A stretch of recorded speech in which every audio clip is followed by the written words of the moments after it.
PBS super news Syed Sajid Naqvi से press club Adiala में यौम आज़ादी की पुरवकार परचम कुशाई, आज़ादी की हिफाजत आखिरी सांस तक करेंगे। सहाफ़त आवाम का हथियार और हक का परचम है।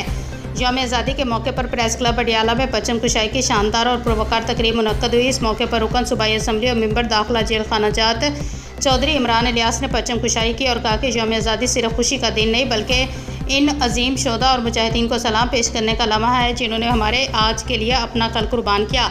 ये परचम हमारी पहचान और हमारी गैरत है। इसकी सरबुलंदी पर कोई समझौता नहीं होगा, चाहिए इसके लिए जान भी देनी पड़े।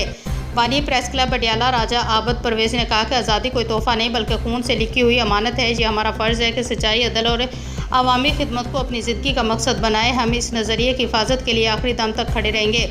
सदर प्रेस क्लब अडियाला मोहम्मद बशीर राजा ने कहा कि यौम आज़ादी हमें ये याद दिलाता है कि ये वतन कुर्बानियों के बदले में हासिल हुआ है। सहाफ़त आवाम का हथियार है और हम हक़ की आवाज़ बुलंद करने, अवामी मसाइल उजागर करने और पाकिस्तान के नज़रिए की हिफाजत के लिए हर मास पर डटे रहेंगे। तकरीब का आगाज़ तिलावत कलाम पाक और हदिया नात से किया गया। इस मौके पर साबिक़ सदूर मलिक नईम अख्तर, ज़हूर अहमद राजा, मोहम्मद बशीर राजा, मरूफ साफ़ी, सैयद साजिद नकवी, जनरल सेक्रेटरी हाफिज़ मोहम्मद यासीन चौधरी, साबिक़ जनरल सेक्रेटरी ज़हीर अहमद कारी इस्माइल, फ़हीम अहमद जवेद, मेम्बरान प्रेस क्लब अडियाला मलिक इफ्तियाना, हुसैन वसीम जब्बार, फ़हीम अख्तर राजा चौधरी, वारिस तनवीर अख्तर जंजुआ, राजा अफजल हुसैन, अदनान बशीर राजा और दिगर थे। जिसने आज़ादी का केक भी काटा गया। अख्तामी दुआ पीर अब्दुल वसीद सईद जिलानी अलमरूफ पीर सती ने फरमाई।